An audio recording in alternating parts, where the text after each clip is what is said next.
This is a cherry right here. You could tell black cherry, wild black cherry. It's easy to identify because of the bark. And then if you can't tell by the bark, you can always cut into it, and it has this color to it. It's like a dirty, yellowish burgundy.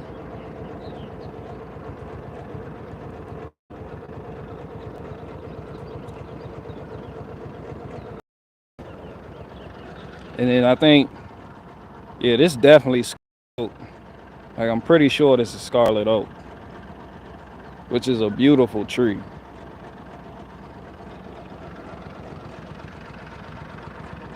And it's been sitting on the property for about, I think he said, a year and a half. And I believe he said he cut down the cherry tree about, I don't know, like 8 months ago. But the oak was sitting on his property in a different location for a while. We got a little, whatever that is right there.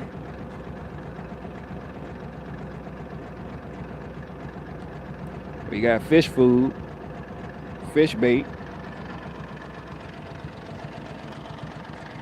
And it was up on a hill too, so I don't think I got enough cherry just to separate the cherry and put it in a different pile. So I'm gonna just go ahead and mix it in with the other hardwoods. So when I split this, I'm gonna throw that in with the oak. And then I'm gonna put this on the dry and ready to go side.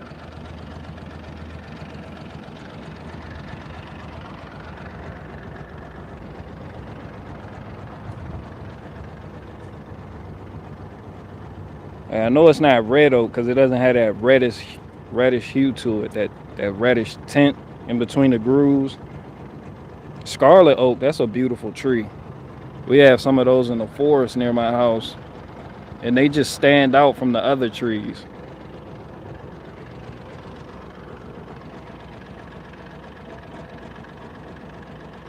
Somebody said save the cherry for smoking wood. I am. Like, this one round is probably about $200 in wood chunks. Maybe 120.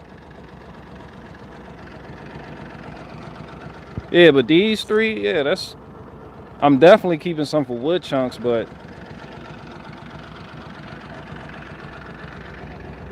then I'm gonna let it see. I'm gonna leave it on the ground back here and just let it season. Let's go ahead and dump this. I got a trailer full of this. Somebody said fungus. Go ahead, drop the gate.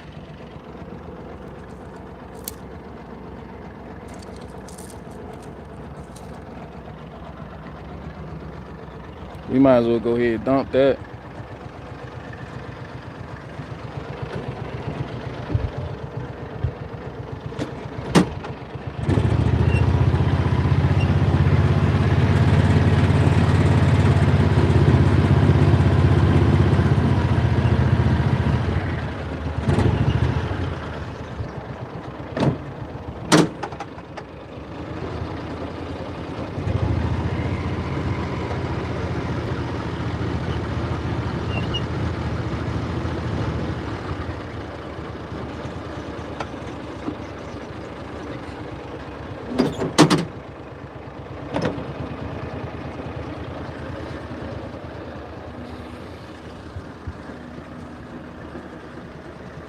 You see, I got some big ass oak rounds back here too that I gotta split. These things was heavy. It's almost 2 feet wide. I got everything bucked up, splitting around 16 to 18 inches in length. Let's go ahead and dump that.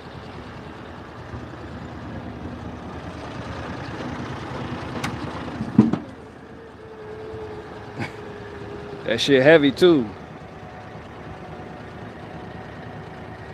That shit heavy.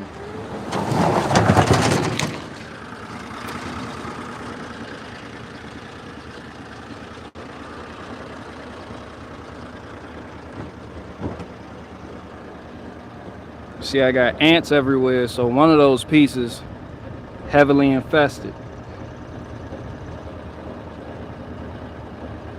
Shout out to all the ants. It's like a couple hundred of them right here. We gonna get it sorted out.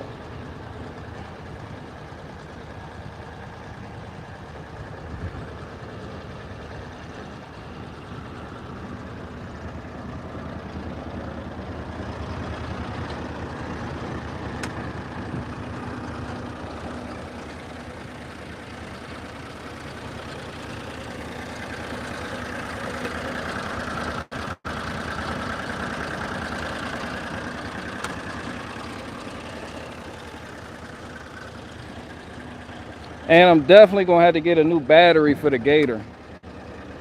So I had to jump start it this morning. This is why I did a video. I recommend every man has one of these. Like, I keep this in my truck at all times. I don't go nowhere without this at all.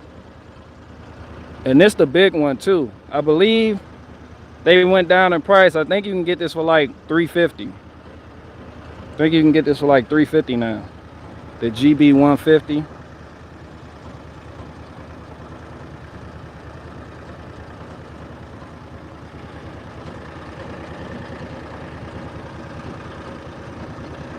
And I went ahead and got my wife the smaller one to keep in her vehicle. And it's just safe. I mean, you could put the black on the red terminal, the red on the black terminal. You could like try to reverse jump it. It won't even do it. It has a safety feature in here. And it'll let you know, it'll light up red. It won't even cut on. You can disable a safety feature by pressing this button though. Just make sure you have your terminals, the right terminals lined up. But yeah, it's not like a regular jump pack where you could just fuck up the order and reverse jump a vehicle and fucking fry the computer. You can't even do that. So I went ahead, got the missus one for her vehicle because it's like foolproof. You can't fuck that up. You know, sometimes women, they get to rushing and they just throw the red on the black and the black on the red, and now everything's dead. But I always put the negative on like the alternator or something. I rarely use the battery post to connect to the negative clamp. Sometimes that's impossible. That's all you have though.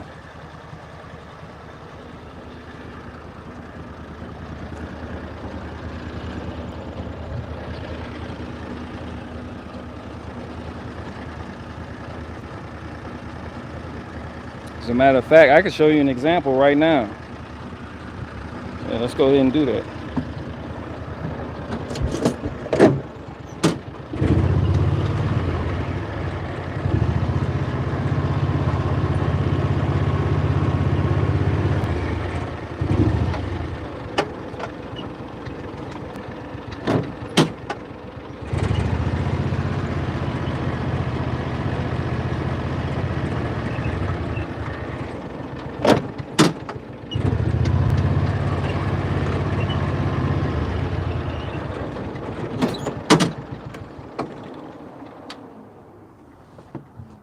So the Gator battery should be dead.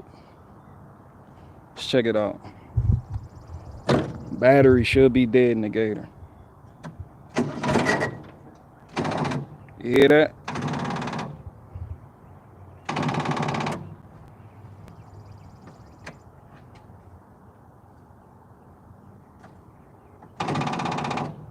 Dead battery. All right, now let's try to reverse jump it.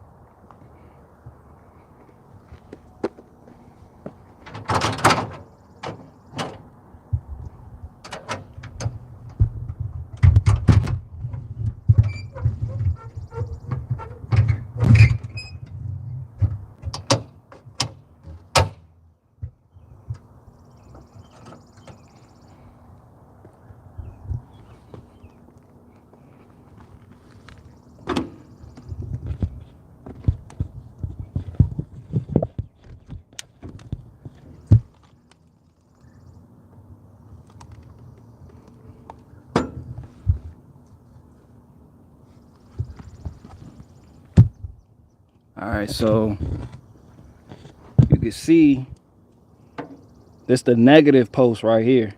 See that black cable? It's negative. So let's go ahead and put this black one on the positive. Just for shits and giggles, do not try this at home with any jump pack. I'm just trying to prove a point. So now I'm gonna put the red on the black cable, which is a big ass no-no.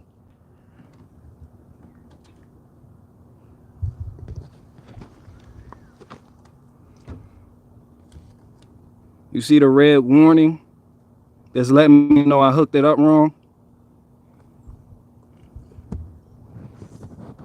See it?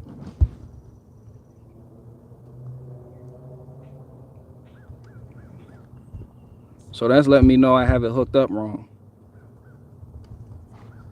Cause I got the positive cable on the negative battery post. Now if you do this with a regular jump pack, you might total a customer's vehicle. Like you might destroy the computer because it's going to send voltage throughout the vehicle. You might destroy the bus system that's used for the different modules in the vehicle to communicate to one another. So that's a big, don't ever in your life do what I just did. But I'm going to do it again. Right here on the negative battery post. And it's lighting up and it's letting me know that I have it hooked up wrong. So this is why I went ahead and got the wifey one of these. So she rides, I think she got a GB. It's not as big as this one. This one a jumpstart diesels and school buses. Like this the big boy. But I think I got her the GB. It's a lot smaller than this one. But I'm gonna go ahead and hook it up right. And then I'm gonna show you what that looks like.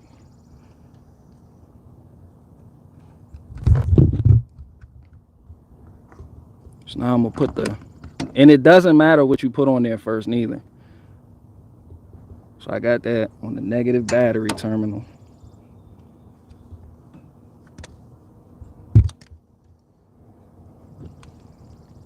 And now I'm gonna hook it up right. Put that on the positive. So see that's on right? Now I'm not getting that error message. I'm not getting that light. And this one also lets me know the battery voltage. So you see I'm sitting at around 10 volts, which lets you know the battery is about done because it's supposed to be at 12.4. So this is how you know you either have a battery issue or an alternator issue, a charging issue. If this was a car, this has a voltage regulator, which is new. So I know that's not the issue. But also, if you start it up and you notice that the voltage drops while it's running, then you know you're not, your charging system isn't working right. And that's why your battery is dead. Because as the vehicle is running, it's not charging the battery. So you know you have a bad alternator.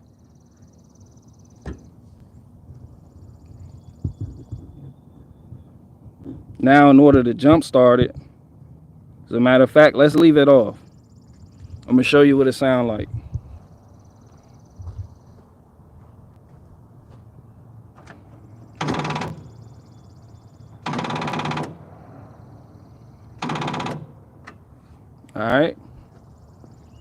All right, now let's cut it on. See, 9.7. Hit the power button. It's gonna start clicking. Voltage gonna go up. All right, let's start it now.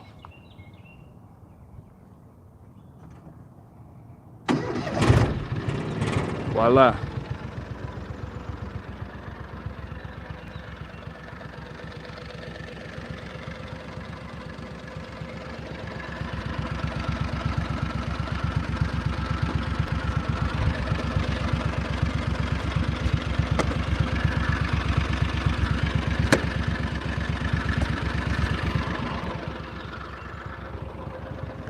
And I think when this jump pack came out, everybody was calling me a shill because I like to have good equipment.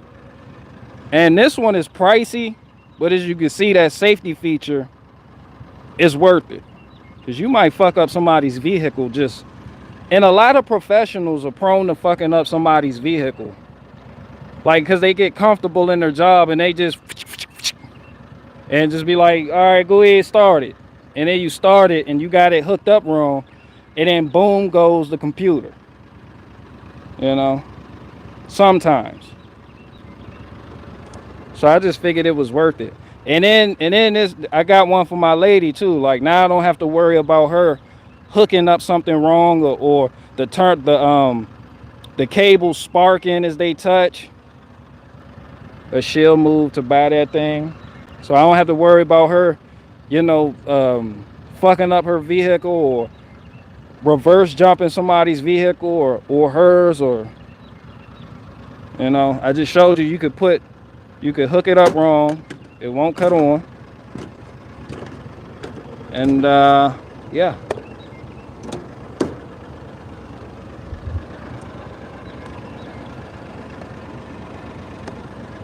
But now I've had this one for like, I've had this for about 4 years now.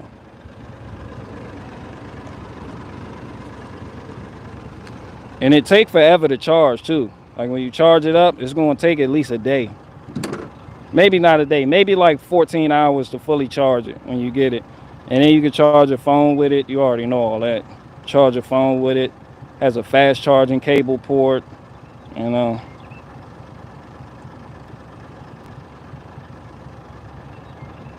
Like Harbor Freight doesn't sell no shit like that.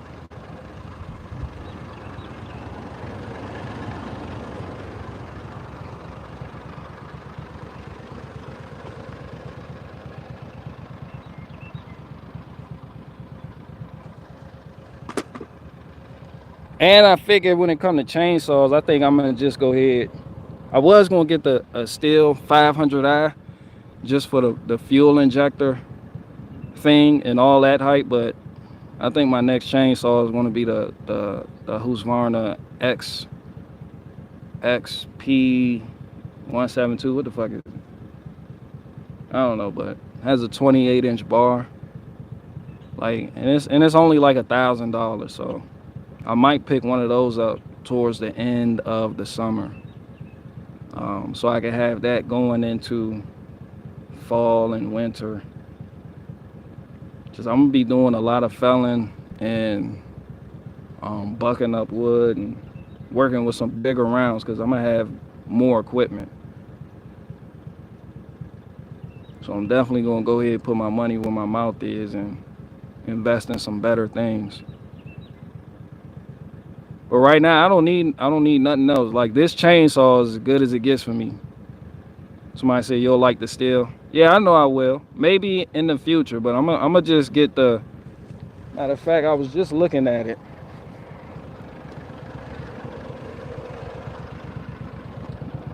There you go.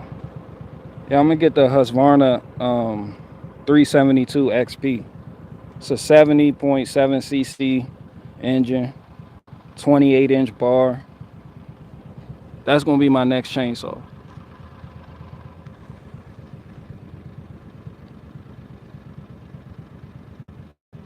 The 372 XP. I like this one though. This Husqvarna 545 Mark II. Like this thing nice. It has a 20-inch bar on it. And the only thing I've had to fix so far is the pull cable. Cause the gear in here, the little the coil spring, for some reason, it got like messed up. So I didn't have to order a new part. I just took it apart, pulled everything out, looked at how it was designed, how it was supposed to work, and found out what was wrong with it. No YouTube videos, no nothing. It's pretty basic. And then I wrapped the coil tighter around that sprocket, and it works like new. See, I got tension.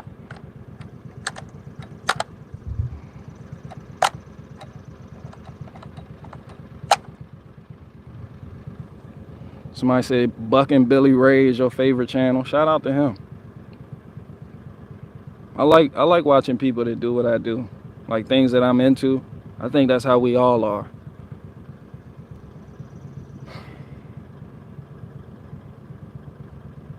But yeah, I love cherry wood. As a matter of fact, if I had 100 acres, 10 acres will be nothing but scarlet oak. And then I'm gonna have red oak. Scarlet and red oak. Then I'm gonna have cherry. Like 20 acres gonna be cherry. The rest white oak. Not the rest white oak, but I'm gonna have some hickory, some shagbark hickory, and a lot of apple.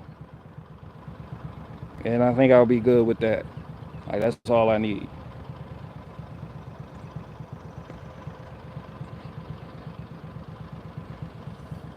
And maple. That's it. That's it. And I only got a few pieces of cherry. I mean, I got like maybe 8 rounds that are that big of cherry. So not enough to really make its own pile. So that's why I'm gonna mix it in. And I think I'm gonna take like 4 and just make that wood chunks and leave it out here to season. Cause this stuff been seasoning on that man property for a while. So, and I don't need to do too much to it. I'm pretty sure once I split into that oak, it's gonna be pretty much dry. This stuff I picked up yesterday. I don't even know what this is. I have no fucking clue.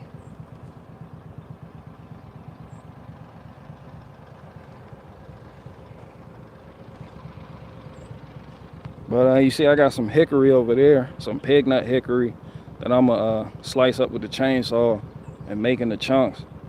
Leave it out here to season.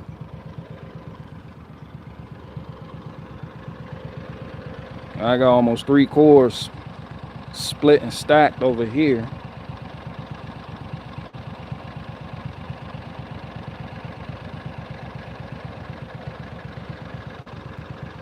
About 3 cores. Somebody said poplar. That's not poplar. No, that's hardwood. It's heavy. Poplar is light. And it has that discolored green shit in the middle. I stay away from poplar. I got some poplar over there in the dry stack. That shit catch fire like no one's business. But I don't, like this is what I'm gonna be selling. I'm not selling nobody poplar.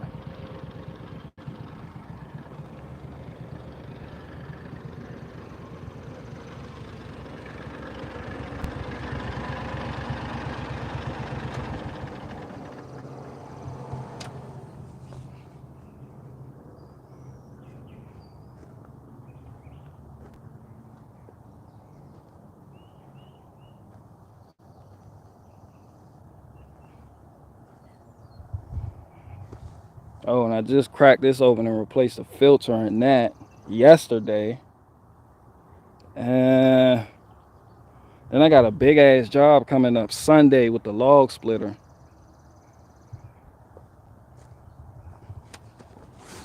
And that shit, that's a daunting task, man. Like that's, like I'm looking at the pictures and I'm like, yeah. Get some good help on that one. Go ahead and spread the money around.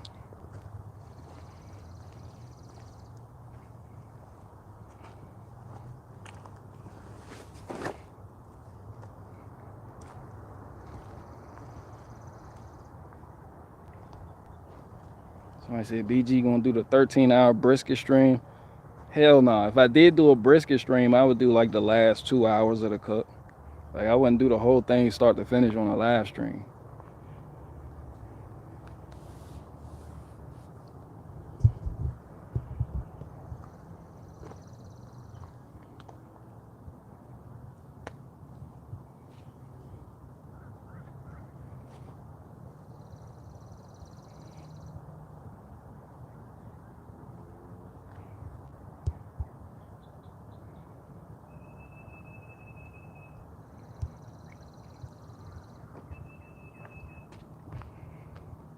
Somebody said I'm looking for an ignition coil for a John Deere 2BV leaf blower.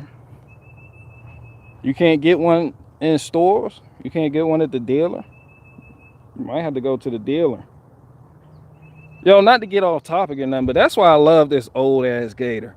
Like most people will look at this Gator and be like, oh, it's old. You can get a new one. It does this. It has a sealed diff. Man, all that shit well and good. But when those guys take those new side-by-sides in for repairs, they are keeping them for upwards of 2 weeks, waiting on parts. Like anytime there's a part shortage or there's something globally going wrong, they're going to spin you when you take your stuff in for service and be like, we got to wait for this part. You'll be waiting like months trying to get your equipment back. And that's, you losing work, you losing jobs. Like people need their equipment. Now this right here, this is a 1999 John Deere, and it's been tried, tested, and proven. The parts are in circulation in this country, all of them.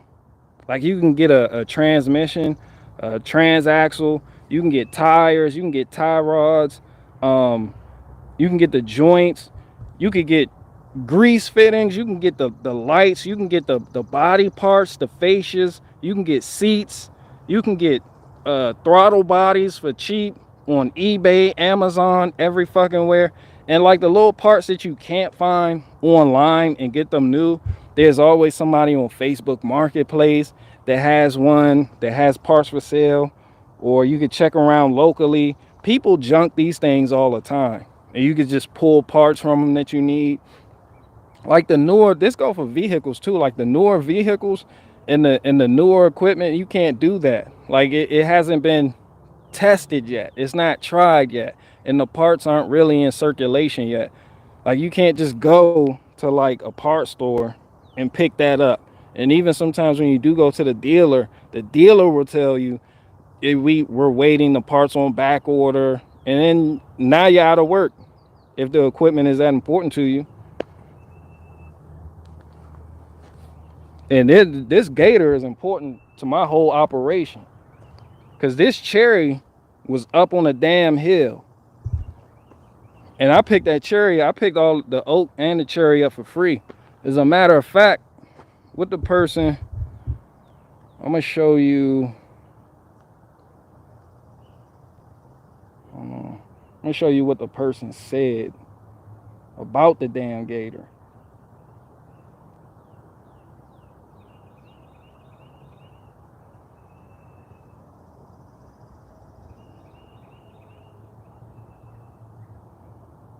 Because I messaged the person back. This on Facebook Marketplace. I messaged the person back and let them know I appreciate them letting me come over and get, because I didn't get paid for that or nothing.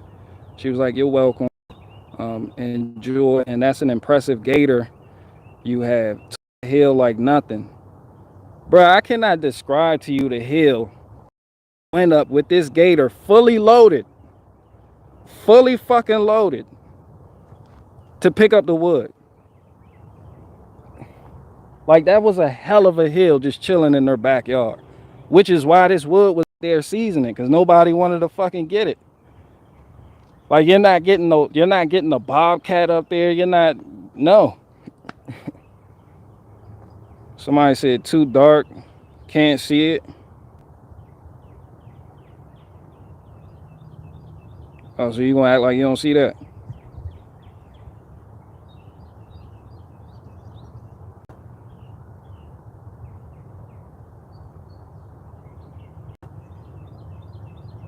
Can you see it? I know you see it. I know you see. I don't even know why I'm showing y'all this. I'm doing the fuck out one right now.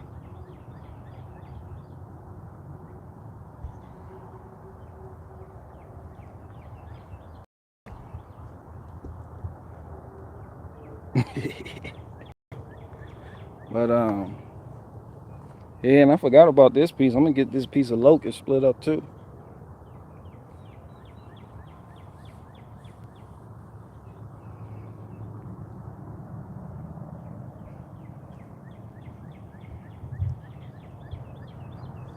Somebody said I somehow ended up with a bunch of orchids, so autism acres. So autism acres is in the orchid game now. That's what's up. And there go that same Musadi butterfly. Somebody say your gator is going to explode going up those hills. No, the fuck it's not. You might pop a chain, but you can pick those up for cheap too. There ain't nothing but something to do. Fuck it, leave it to Beaver. That's what I get a gator for. I don't get it to look at it or go mud bogging. This shit work. That's what my truck does, work. When shit break down, you boss up and you get it fixed. You gotta pay the cost to be a boss. Oh well, ain't nothing but something to do. The engine blow, you fucking replace it, rebuild it. I rebuild engines. That's nothing new to me.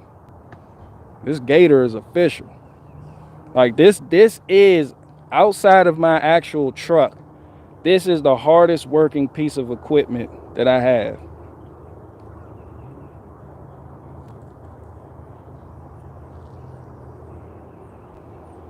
And everything is relatively cheap. Like you could pick up a new rebuilt motor for like $800 and drop it in there.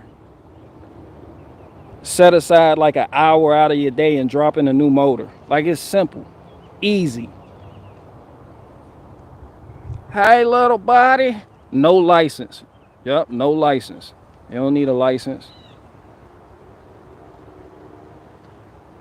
Somebody said, have you ever rebuilt the transmission? No, not a transmission. I've worked on rebuilding engines for a fleet though.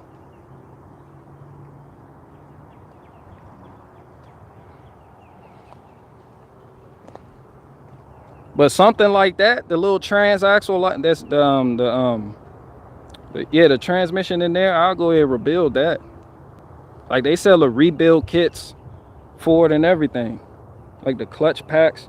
And it has a wet brake system. Like the brakes aren't behind the tires. The brakes are actually encased in fluid inside the transaxle.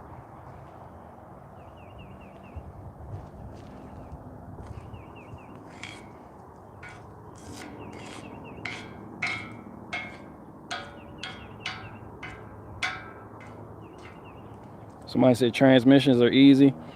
Yeah, sometimes it's easier to just replace the whole fucking transmission though. Like sometimes that is the best route to go. Sometimes that's cheaper. Like you can go get a little rebuild kit. Like I don't do, like they have transmission shop. Like that's a whole set apart skill set. Like that's not just no typical, because transmissions get complicated real quick. And you need a new set of tools. Like you can't just you need specialty tools that I don't want to invest in. That goes to every part of automotive repair. Like it's different thing, like suspension, engine, small engines. Like it's exhaust. It's different. One thing I don't fuck around with are transmissions though. I will replace it. Like that's basic as fuck. But going in there, cracking it open, rebuilding it, I don't do that. That's not my skill set.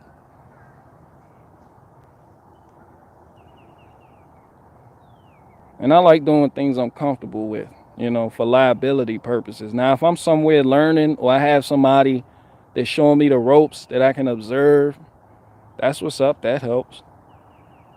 That's why I started a YouTube channel, so people can get on my level. You know, somebody showing you the ropes and how it's done. And not only how it's done, but what tools you need to accomplish different tasks. Like it gets costly. Like right now, I do not have a Newton meter torque wrench at all. I don't have an inch-pound torque wrench.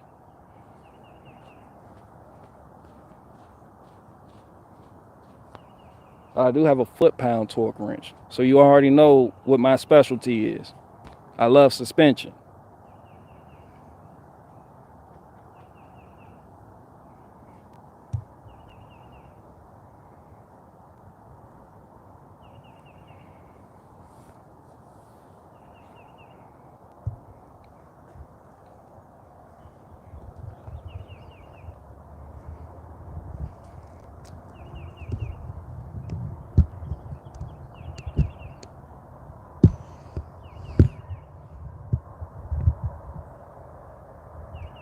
I said, hell yeah, man. I'll start up my own channel soon, doing auto repair.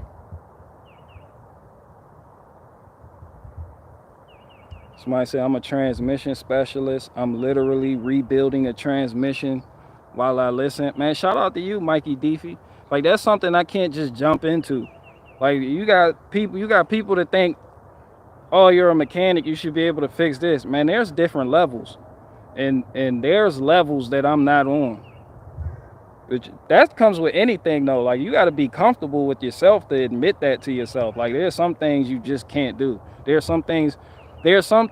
Now, I'll try everything if it's mine, but as far as like getting jobs and working on people's vehicles and not knowing what the fuck I'm doing and acting like I know what I'm doing, like a lot of mechanics do, I don't do that. Like, if I'm not comfortable doing something and you really want me to do it, I'll let you know. I'm not a specialist. Like, I don't do that. It's just like felling trees. Like, I won't fell trees that are near someone's house. Like, out in the field like this, like, I'll work on, but I'm not climbing. And yeah, it's gotta be like at least 50 yards from your house or any fucking building. Cause I'm not even a professional. Like, I'm not, like, that way you know what you're getting into.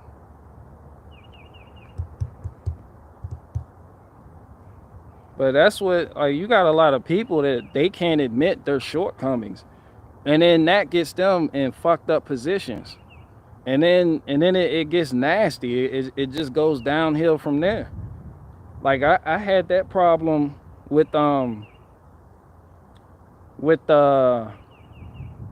well, somebody brought me a Subaru.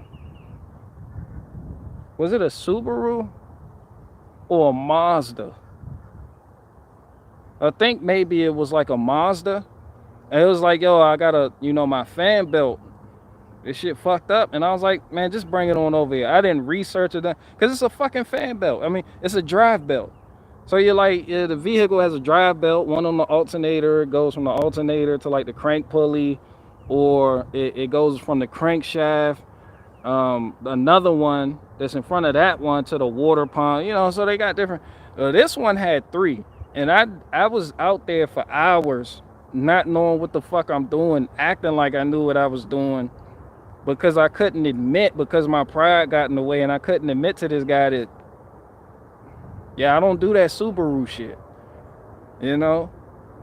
Like, I don't, this ain't,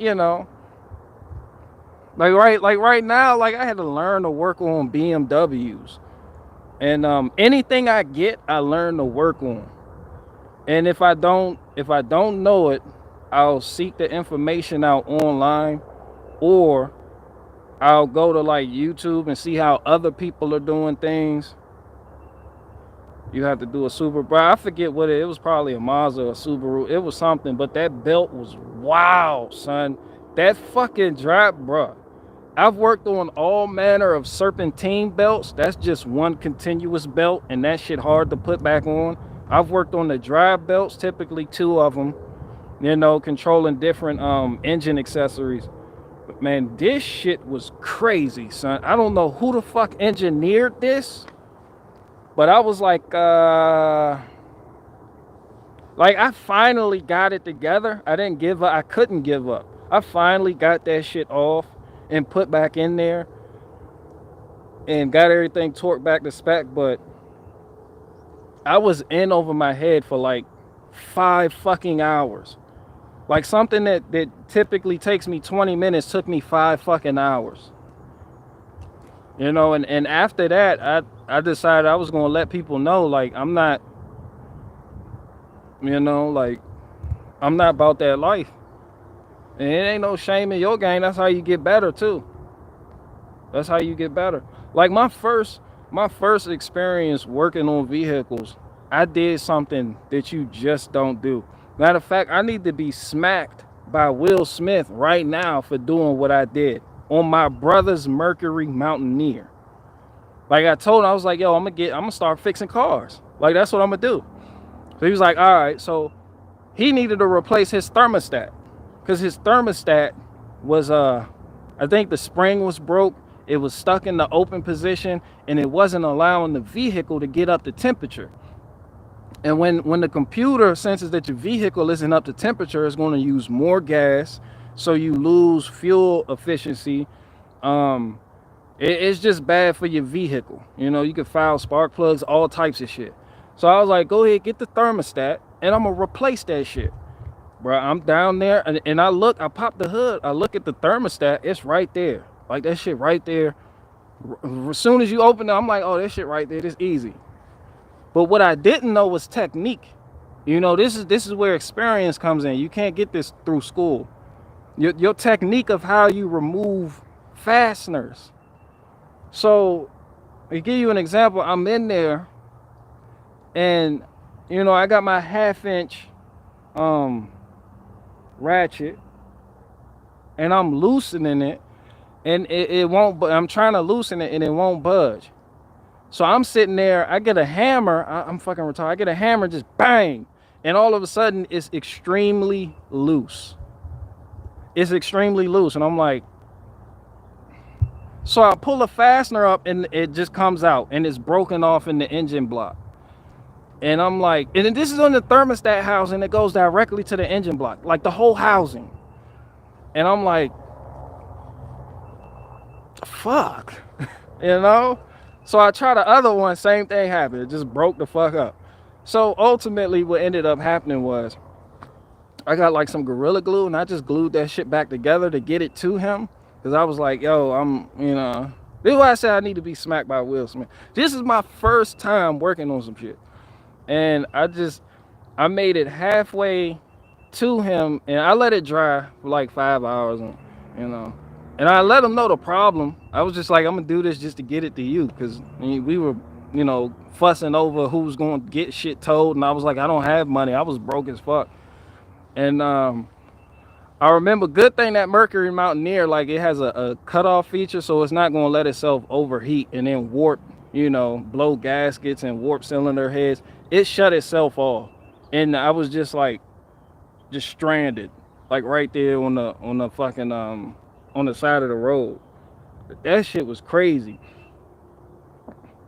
But I mean, we got it towed, took it to a mechanic who I ended up learning a lot from. He also works on transmissions, and he took care of it and got it out. And you know, that's how he was letting me know how you gotta ease a fastener out, like when it's stuck like that. Like, I didn't know nothing about PB blaster, MAP gas, heat, and it's things like that you need to know. It is sometimes a job may look simple, but ultimately it boils down to what technique you use to carry out that job.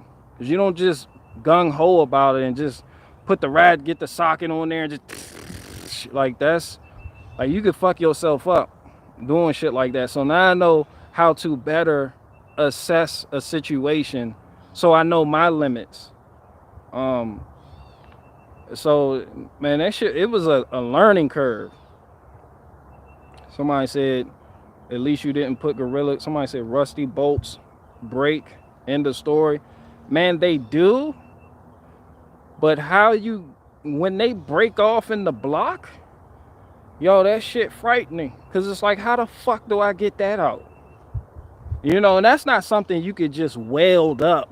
You know, a lot of people, they'll cut the head off a hex bolt and weld it to the broken off fastener, and they use a ratchet. And no, this shit was recessed. This was a broken off, recessed fastener. So I'm freaking the fuck out. Like, how the fuck am I gonna get this out? You know, it was a learning curve. Now I know the technique that, you know, technicians use to get shit to when they get stuck in those type of situations, like the type of tools. So like, all of my tools I learned, and the next time I was like, I need to do better and I need to be prepared. So I got my tools accordingly. I didn't just go out and start buying a whole bunch of tools. Now I have too many fucking specialty tools. There's never enough specialty tools, but now I have like some extremely specific specialty tools, like all types of spring clamps and all of it, you know. So somebody said drill, extract, tap, and die. And what you just said to a lot of people in here sounds like a foreign fucking language. That even if you give them the tools, they're not gonna know where the fuck to begin. You know, so that is just, it's things like that. That's the learning curve that I had to get over. So most of my stuff comes from experience or learning from somebody else's mistakes. Somebody said BG was watching too many Scotty Kilmer videos. I didn't even know who Scotty Kilmer was. And even when I did, I was like, he's entertainment, because he doesn't tell you exactly how to assess the situation and the best way to attack it. And the reason he doesn't do that is to get more views, which I'm not mad at him about. But that's why a lot of people like Scotty Kilmer and Chris Fix, they give you generic titles like how to replace a water pump, like how to replace an alternator.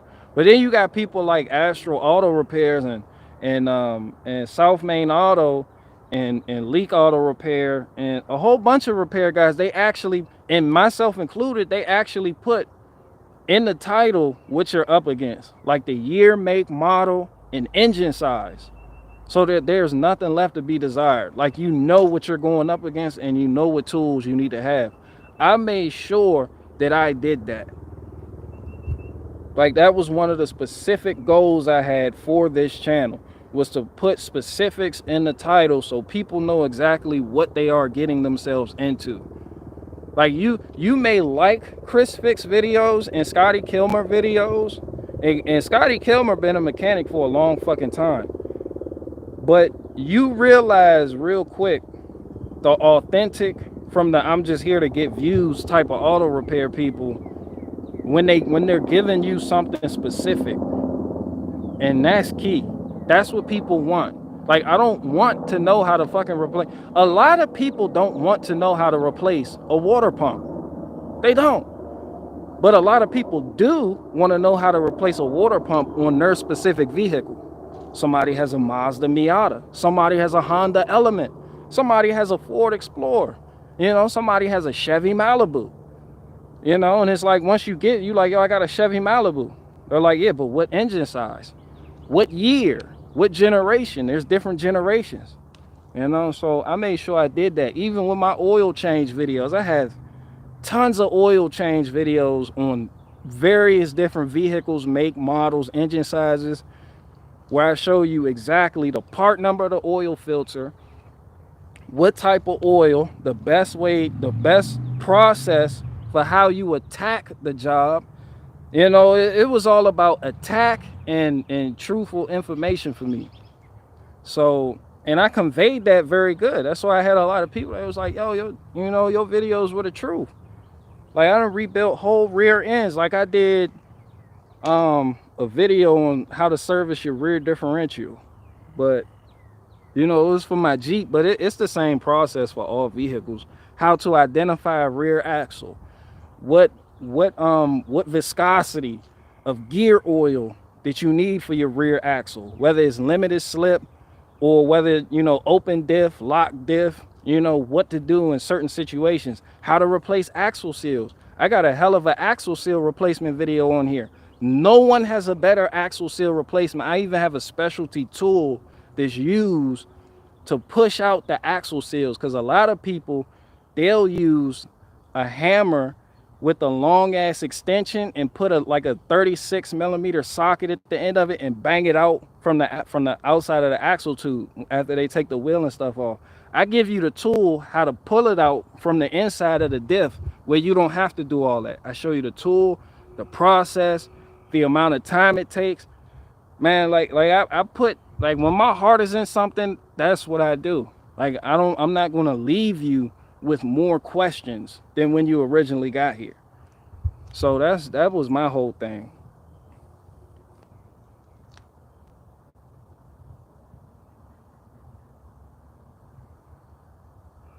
Somebody said, worked on my first car with vice grips and adjustable wrenches.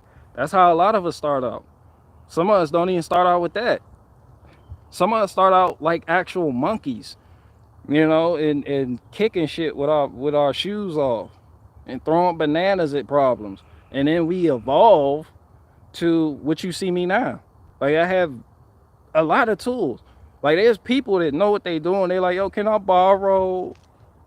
I just need to borrow this, because the loan program at their local parts store, they don't have it, or it's either broke because somebody loaned that part from the parts store. They loaned that part out, and the person they loaned it to broke it and returned it broke. So now you go to do the loan program at Advanced Auto or AutoZone or O'Reilly's, and now you got a broke press kit, you know, with the little dies in it. It's shit cracked. The size you need cracked. You need a ball joint press. The C is cracked. You like, yeah, you know. What's up, Faithfarer?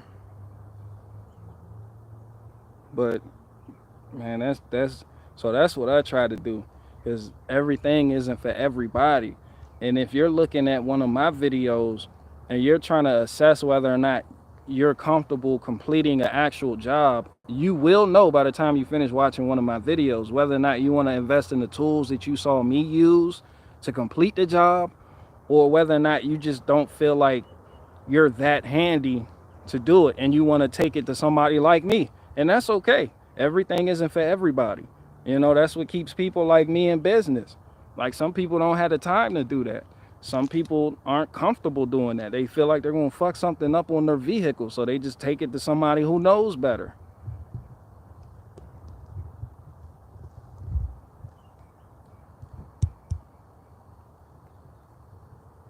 Somebody said hammer, screwdriver, using carpentry tools. Use a carpentry tool. I seen one guy, he was doing ball joints. He made a little video doing ball joints, trying to bang out the rotor using a little carpentry hammer. You know, the small ass hammer that's designed to pull nails out boards. It got the claw on the back. He using one of those, smacking the rotor. I'm like, what the fuck are you doing? What are you doing? Go get a 4-pound sledge. You know, that boss came out. I was like, I'll get a 4-pound sledge. What are you doing with the carpentry hammer? He banging away. He was going to make it happen. He banging away. I'm like, you've been banging on that one rotor for like 2 hours. Like, go get a sledge. Now I have multiple sledges. I have bigger, and shit going to get done. I have big sledgehammers, bigger sledgehammers, and one sledgehammer that says my will be done. Straight like that.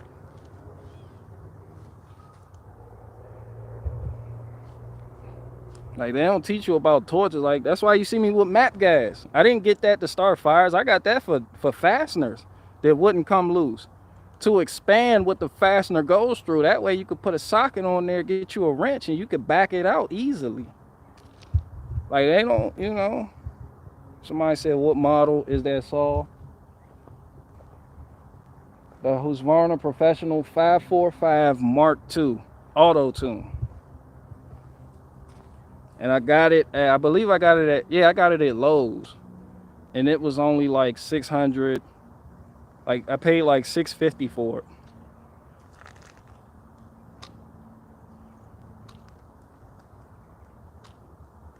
Somebody said, I'm looking at a Rancher 550.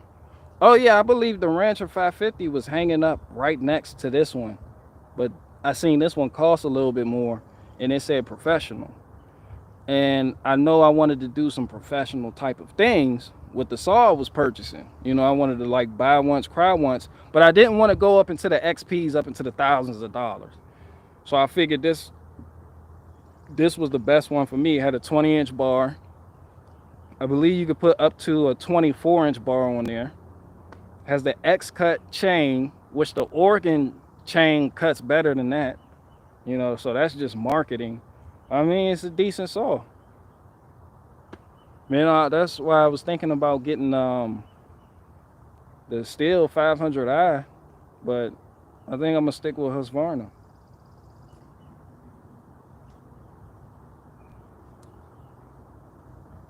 Yeah, my next saw is definitely gonna be the Husqvarna 372 XP, and it's only $1,000. I'm getting it. I think the 500i is like $1,400. Well, I mean, I can afford that too, but no, I'm getting the 372 XP. Somebody said, can I borrow your lawnmower? I mean, shit, I got like 5 of them.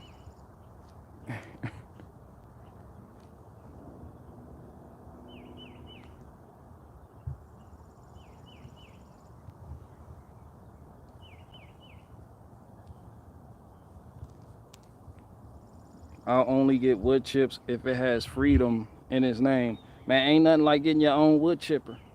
Y'all remember how happy I was when I brought home the wood chipper? I pulled the truck in the backyard.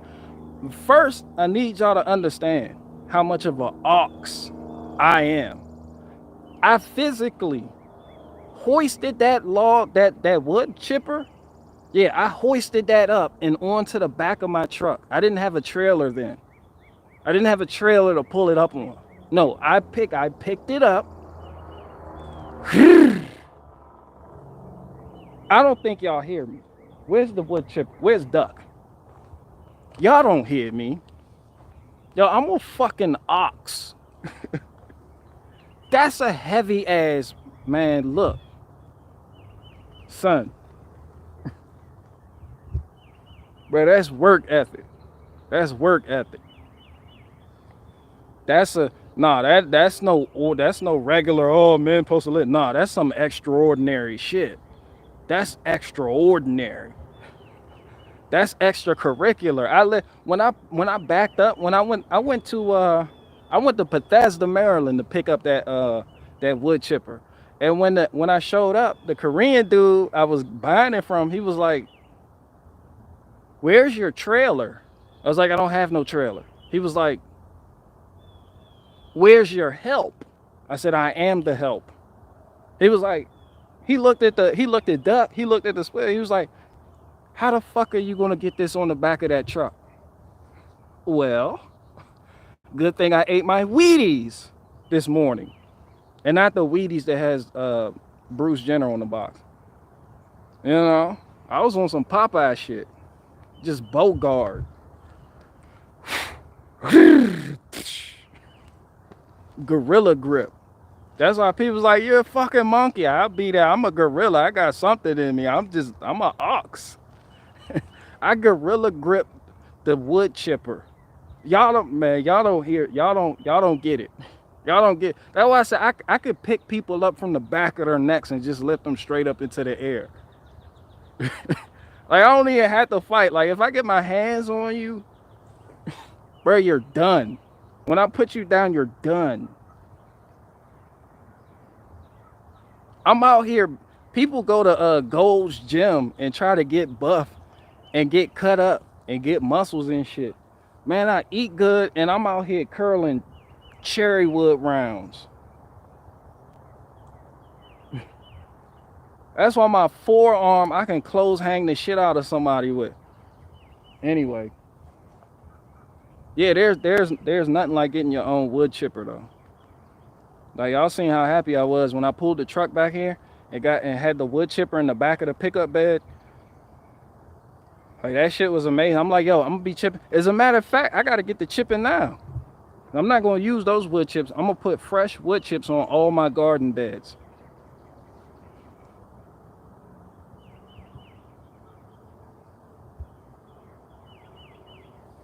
I'm getting, all of my garden beds need a fresh coat of wood chips.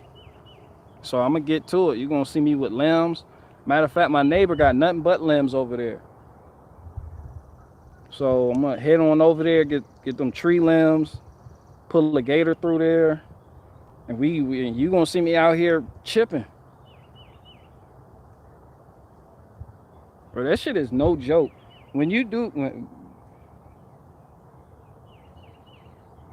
Bro, that shit no joke.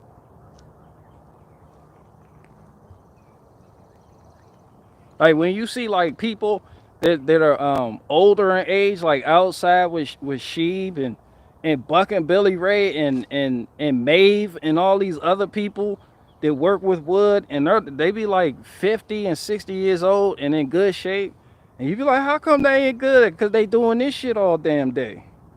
Like, that shit hard work.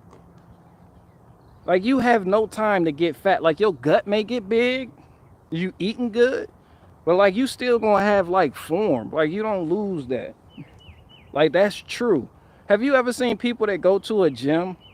They've been working at a gym 6, 7 months, banging it out. They get big. They get real big and buff, and they do like this. They be walking around like that. And then take away the gym for like 3 months. They lose all of it. They lose all of it. And I think that's a testament to that actually not being a true workout. You can call it a workout. You can say I go to the gym to get big or for health, but I think physically grinding and actually moving and hauling and pulling and pushing and exerting yourself in a natural form is what really gives you that essence, like that ox. Somebody said, I hate being in college, not working anymore. I miss doing real work and feeling strong and healthy. But there's nothing like it. I've never felt better in my life, except for when I used to work with Smitty with the F-150. And I used to go with him felling trees. Like, he was a mentor, and I never considered him a mentor. Like, I see it now. Like, I learned a lot. Like, we need more Smitties. Like, I am a Smitty. I'm somebody that somebody 20 years from now or 30 years from now is going to look back on their life just like me and be like, and think about me like, damn, BG. Yeah, I remember, like, man, like, yeah, he really taught me some shit. You know, not none of that other shit, but the real shit. This is what young men remember great men for. You know, things like this, things like that. Like, no young man grows up and reminisce on his life like, yo, remember that one dude? Yeah, he brought me that bad news about Russia and Ukraine and shit. Like, yeah, yo, he's a fucking legend. Yeah, Tim Pool. Yeah, sat at a desk. Yeah, he's a legend. Yeah, I remember him. Like, that doesn't happen. You see how I'm remembering Smitty? You see how I remember my father? Y'all see that, right? Like, you see what's important. And at the time, as a young man, you don't even know what's important. You got to go through life. And when you look back, and like how I'm sitting here looking at these rounds of cherry. I'm looking at these cherry rounds and these oak rounds. And I'm thinking about Smitty with the F-150. And how I used to ride with Smitty with the F-150, and we would fell trees. He would do anything. Like, he did. He was black as hell, but he was a Mexican. Like how you think of Mexicans do it, he painted fences. He did it all. And I think about him every now and then, like, yo, he was a fucking legend. Like, he was Batman.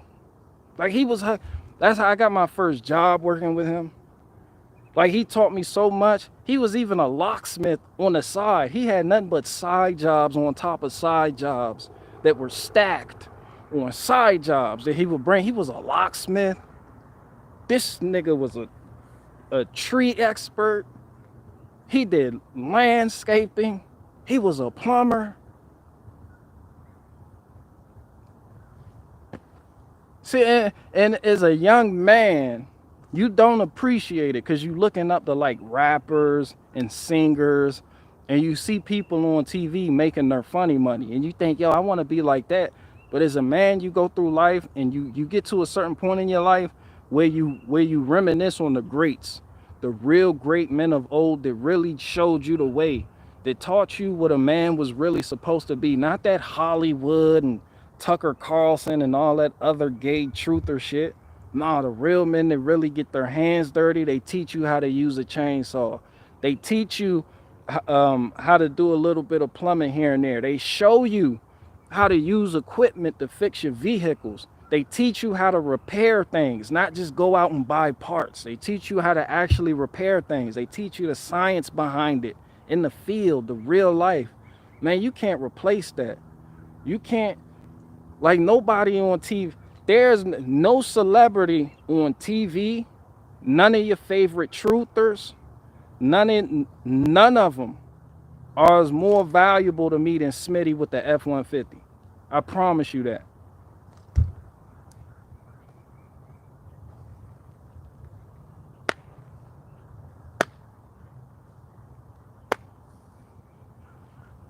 You know, you get in the vehicle. Like that, my dad, he drove trucks. He was a long haul trucker. My biological dad. I rode with him. He was teaching me the ropes on how to drive the rigs, the big rigs. Like, you don't forget that. You remember that. And then as a young man, you grow up and you get older and you realize that you didn't even know it, but you were surrounded by real authentic men. That now even you're not even conscious, but you give your kids, your daughter, your sons, you giving them the same rhetoric that you learn from them. It's like you just real values that you instill in your offspring. You know, real life lessons. There's things that you didn't even have to go through because they went through it. And sometimes you saw them go through and knew not what to do and knew what not to do. You knew how not to talk to people. You knew how to get a job. You knew how to talk to customers. You knew what to go to Home Depot and get. You knew how to load a trailer. You knew how to install rings and shackles on decking boards. You learned how to replace decking boards. There's somebody listening to me right now that need to replace the boards on this trailer. You know, you learn, when you grow up, you remember men like that. You don't remember Tim Pool at all. At all. You don't remember Salty Cracker. Like these men are just here for a season or two. In the long span of life, they're just here for a season or two. What makes a lasting impact on men, the men of the future,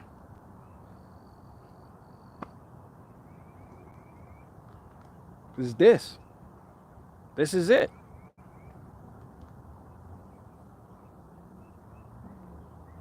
That's why I said we the last of a dying breed, because more and more men don't do this. Like, and don't just point be like the black community, white community. All of that's bullshit. Nobody's doing this shit no more. No one. You get a lesson, fewer and fewer and fewer people. And then you wonder why your son wants to be a fucking woman when he gets older, because he's been looking at Charles and James Charles and them on fucking YouTube and Instagram. You see, because more and more men are becoming more and more fucking scandalous, and the boys see the men they admire giving attention to Instagram thoughts and shoving feet and heaping feet pictures to their phones and shit, and they think I want to get attention like that too. So they go out and get some fucking heels, and they're like, maybe I can get attention. You know, they start cross-dressing. You know, they become Bruce Jenners. They're like in a family full of witches.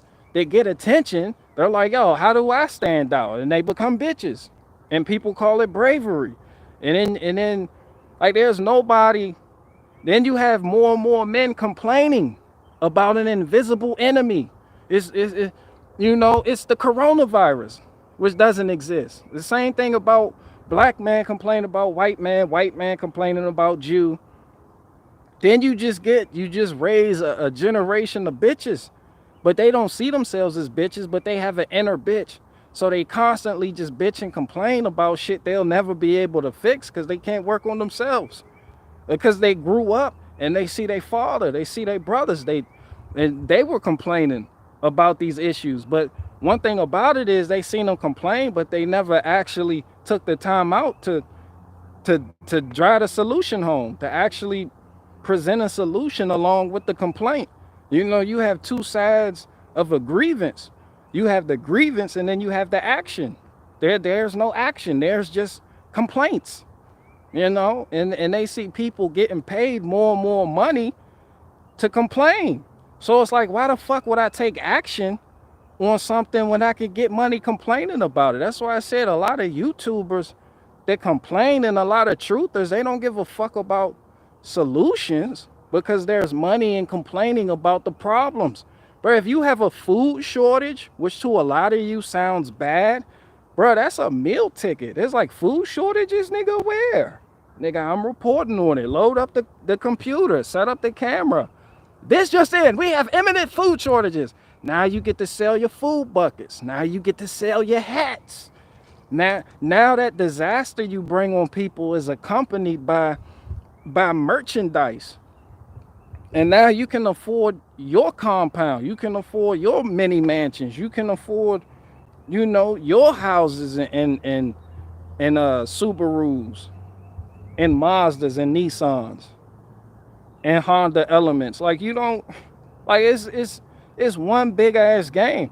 And these, I'm not even mad at the people that do that shit, because they don't even know they're in the game. They think they're actually doing something. They think they're stepping away from the game. They think they're leaving the matrix.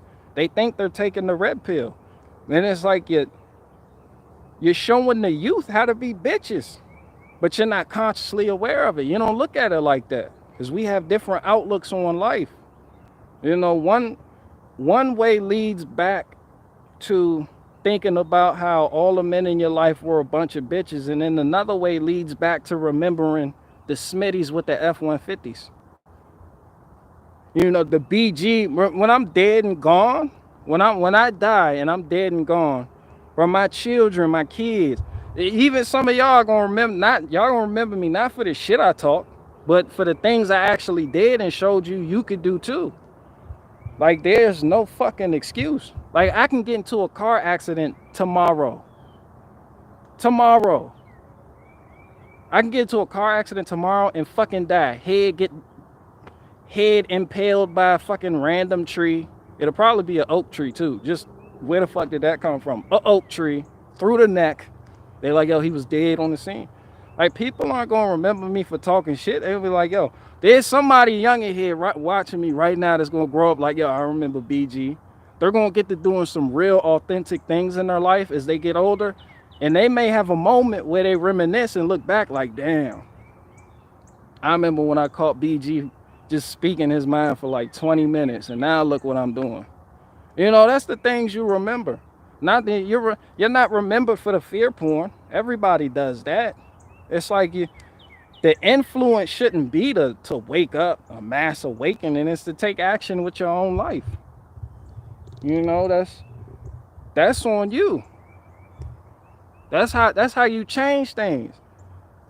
I can liken that to the being the reason why I turned out the way I turned out, because I did have good examples of that when I was young, and I didn't even appreciate it when I was young. So there may be some fathers in here that feel like they're doing everything right, and they got some young knuckleheads. They got some children, just rebellious children. They're like, this shit ain't never gonna change. There may come a day where you might die, and that just triggers everything for them. And then your life lessons you tried to instill in them as children that they rebelled against, they'll just remember. They'll keep that. That'll come out of them. It just took your death to do so. And then before you know it, they're carrying on the family name. You pass down the family torch, and come to find out you did make an impact. Like, it's not just about the impression you make while you're here.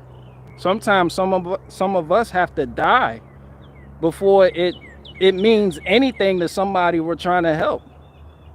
Especially when you're preaching it and you actually die for it. And people are no longer look at you like you were a joke. They'd be like, yo, they just gonna be around one day like, yo, that dude was a legend.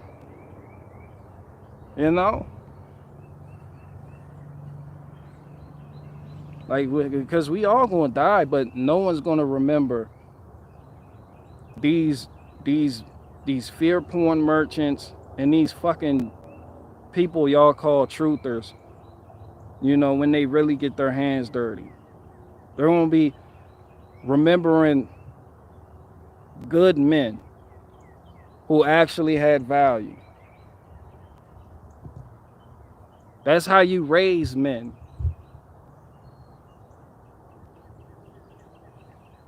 That's how you raise the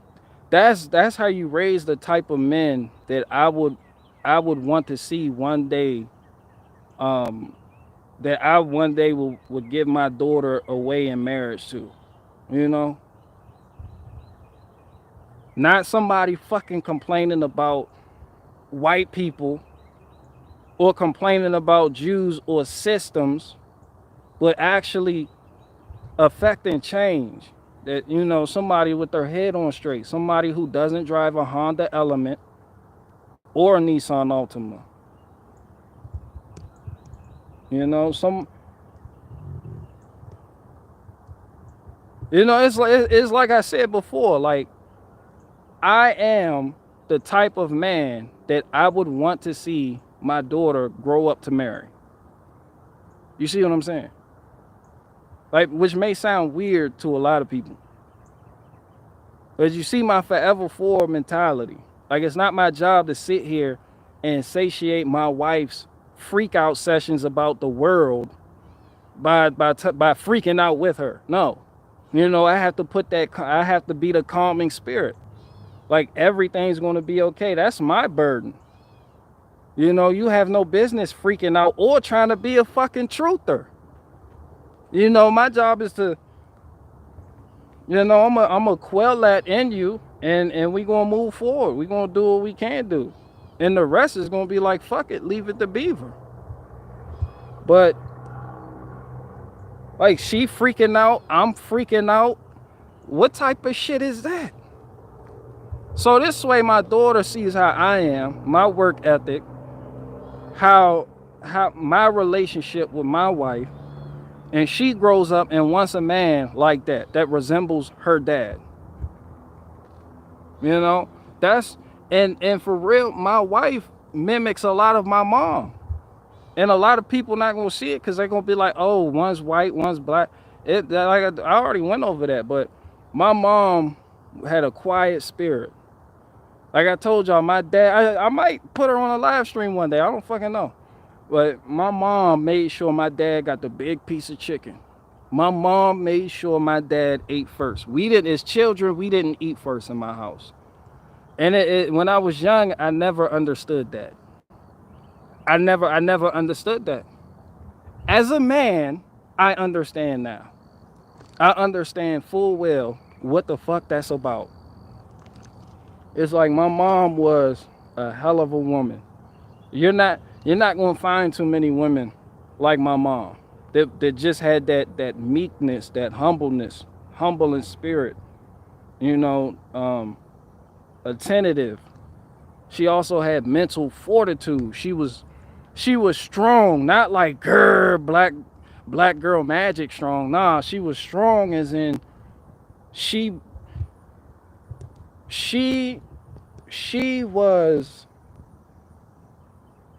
knew how to correct, and she knew when she was in too deep. She knew when to get her husband.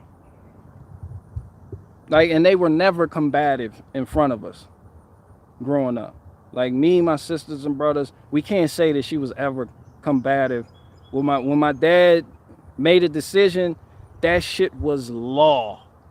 That was the law. And my mom, like, when you young, you'll think your mom, I thought my mom ran the house.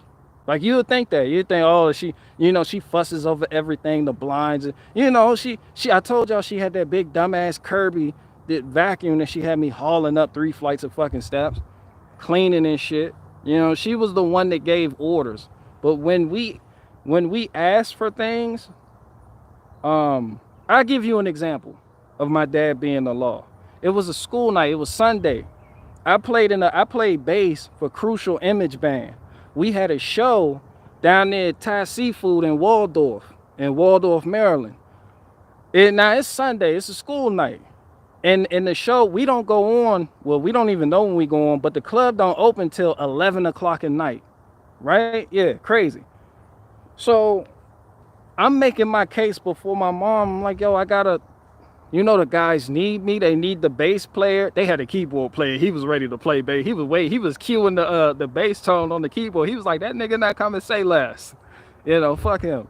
But, you know, I'm making my case to my mom, like, yo, you know, I gotta go down there. Like, this is a big event. It's Sunday night, Thai Seafood. You know, our manager need me, the lead Mike need me, everybody need me. My mom was like, nope. My dad overheard the conversation. He was like, he wants to do what? And my dad played bass too. He was like, he want to do what? He think he gonna go out on a school night to Thai Seafood, some club, you know, and be playing bass all hours of the night. I told him he need to go to bed. My dad said no, he's going. My mom said get your stuff ready. No, but in the store there was no back and forth. Maybe when I left, there was a slight back and forth. Maybe she was like, why the fuck you do that? He was like, yeah, he's a young man. He needs to learn how to better manage his time. He needs to learn what he can and can't do on his own. Not on his own, but, you know, the parameters of how he can work and what he can balance between school and doing shows, you know. And if he wakes up wild in the morning or not trying to wake up or groggy, then we know he can't do it, but we got to give him a chance. I don't really know what that was about. You know, I never talked to my dad about that, but I do know he wanted me to play bass and he wanted me to have certain experiences. But my mom was looking more so at the aspect of it's a school night. You got to go to school in the morning. You're not going to want to wake up. Then you're going to go to homeroom and go to sleep. So you can see the two conflicting ideas of what the child should do. But when my dad said no, when he overturns a decision, that's what it is. There is no arguing. I went to the club. I played bass guitar at Thai Seafood in Waldorf, Maryland. And we didn't even go on until like 1 o'clock.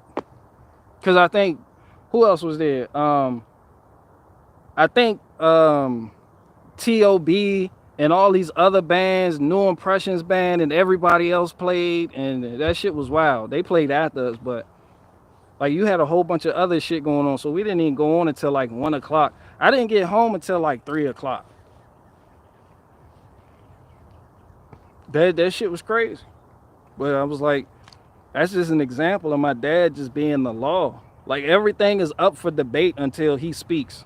And when he speaks, it's like a lion that roars. It's like, okay, you know, shit gonna get done. You know, somebody say, how did the next day go? Good. I'm the type of person, I can go to sleep late as fuck and still wake up at 5 o'clock in the morning for no fucking reason. I am retarded. I do that now. I wake up at 5 o'clock in the morning. Now, when they did that dumbass daylight saving time situation, I wake up a little bit later, like 7. That shit throw me off. And then I get back in my mood and I start waking up. Like I wake up early as hell anyway. I can go to sleep at 4:54 in the morning and wake up at 5 a.m. I am retarded. I am autistic. Like honestly, something's going on. I'm a crack baby. I told not my mom I was adopted, but I'm a crack baby. I came out large amounts of crack cocaine in the system. It was like, oh, yeah, what? The doctor, when I shot out my mom's pussy, the doctor was like, what you been doing? Because this nigga's fucking wild. And she was like, I was doing a little bit of cocaine. I wasn't doing a full crack rock, though. I had a 20 rock earlier before I delivered. I came out spazzing out. Like, I was retarded from birth. And then they put vaccines on top of that. They put vaccines on top of my crackhead energy as a baby. So I came out like that. So, you know, that just goes to show the, you know, I grew up, I'm glad I grew up and got to see the dynamic between, the relationship dynamic between man and woman. And that's how me and my wife are. That's exactly how we are. Me and her, we remind me of my mom and dad. That's it. And my daughter gets to see that. And because my daughter gets to see that, I have faith in her that she won't grow up and be with no guy named Kyle or no guy that drives a Honda Element. You know, she's just gonna be hip from the start. You know, she got a head start. A lot of young girls don't have that. A lot of young men don't have that. They don't know how to treat a woman in a relationship. That's why all they want to do now is fuck and then go somewhere else and fuck somebody else. No one wants any commitment no more. Like commitment today is seen as weak. It's like something. It's like, oh, is it non-committal? And you're like, no, we're just like committed. And they're like, oh, fucking weak. You know, you get Timmy, he's like, fucking weak, dude. You know, it's seen as something that dampens you, is something that holds you back. It's seen as bondage. You know, it's I grew up better than that. So I exhibit that in the older I got. You know, I wasn't on that type of time when I was young because I wanted to do what everybody else did. I didn't give a fuck what my people were talking about. That shit didn't matter. But oftentimes, like this for people that get frustrated with their kids. Oftentimes, when you remove the influence of other kids and other teenagers and other young adults, oftentimes your children go into a phase of like solitude where they can actually figure themselves out because they're not influenced by the Kyles and the Honda Elements. You know, they're going through something in life where it's just them and it's up to them to work it out. And they often exhibit your traits while doing so.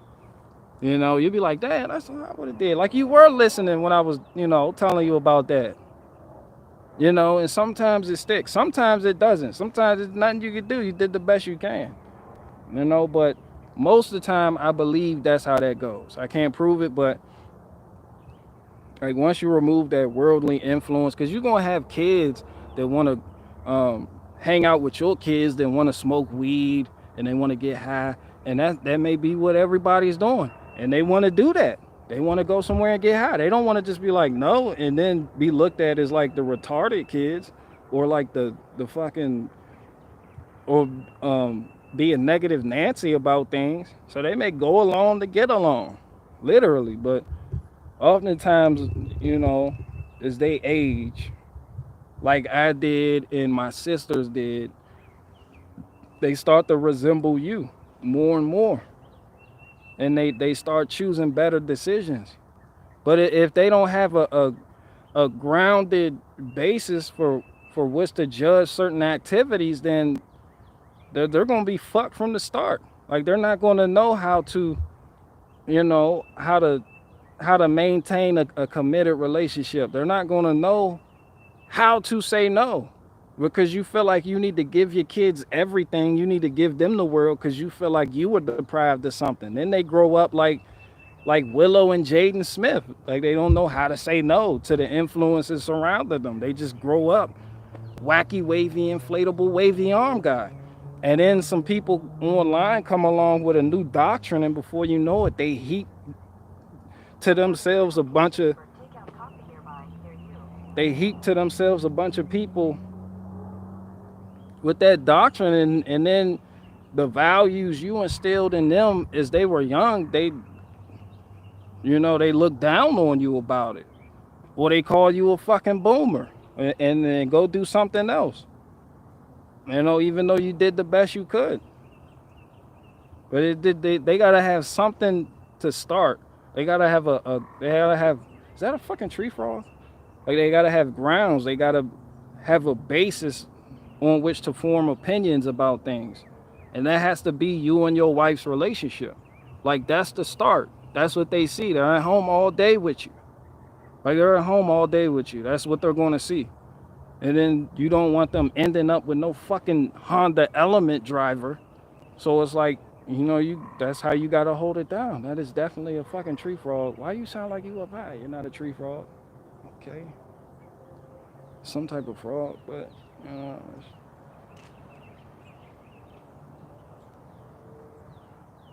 I gotta unload this trailer.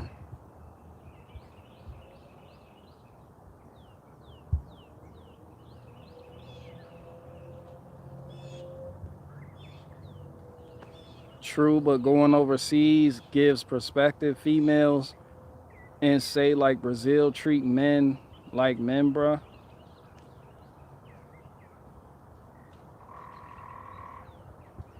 Okay, whatever you said definitely triggered my tree frog. So I don't know about Brazilian women. I'm not, you know,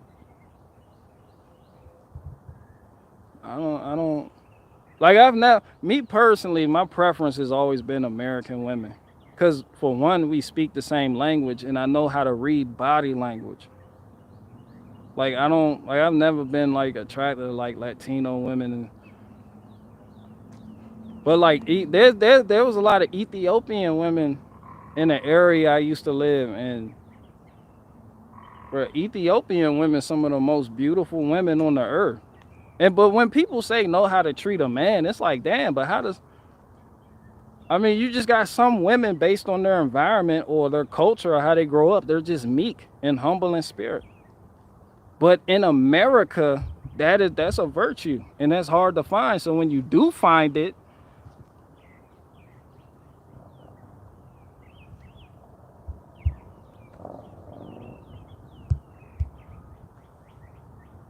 somebody said Brazil is below, not overseas. I never said Brazil was overseas. I just spoke about Ethiopian women. I was talking about women from different cultures and backgrounds in different places. And you got a lot of women overseas that are like that. Some people that say Asian women are like that. They know how to treat a man. Like, not argumentative. All American women are argumentative as hell. All of them. But you look at the design of the country and you look out the layout of the land and you see why. When you got like women in positions of men, like you have, like, women are doing everything that the women of these lands that you say they treat their men like men don't do. Like you don't see Ethiopian women in politics or positions of power. Like you go to the Middle East, you may not even see women driving cars. You know, and then you look at that and you're like, damn, they really know how to treat a man. It's the culture. America just isn't like that. And it's a waste of energy wishing it was like that. It's not. So what your job is, if you desire that, is to be a man that has a standard of that and not give on that and not just fuck anything. Like you can't expect to have something worth value if you yourself act like anything. Like you as a man, as a young man, you can't expect to find Ruth when you out here entertaining Jezebels. You know, that's just how I look at it.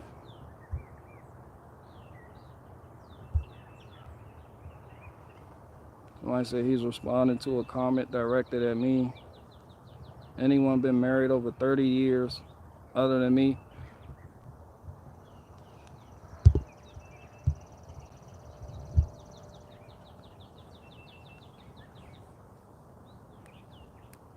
Somebody said,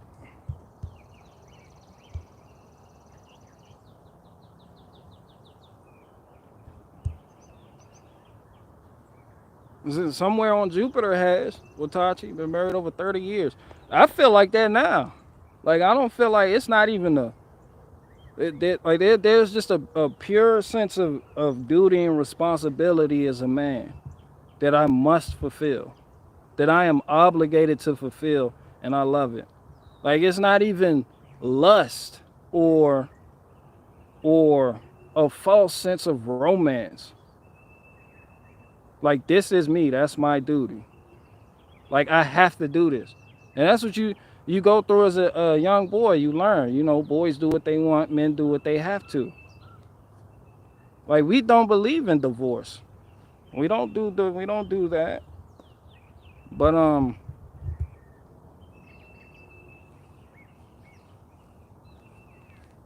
we don't do that. Like, and we both agree on that. As a matter of fact, sometimes y'all hear me say from the beginning it was not so. And I get that from the account in the New Testament where the Pharisees pulled up on the Messiah and was like, but Moses permitted us to put away our wives. And the Messiah looked at the Pharisees and said, that law of Moses permitted you to put away your wives because you were a stiff-necked people. But from the beginning, it was not so. Once you're married, you're married. And he that putteth away his wife caused her to commit adultery. So there is no divorce unless he or she die and she is a widow and then can remarry. Anything else is causing your partner to commit adultery.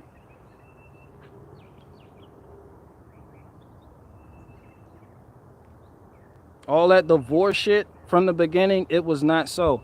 And people are looking, oh, you can't divorce a woman And what type of culture is that? But then complain about the culture now where women run the courts.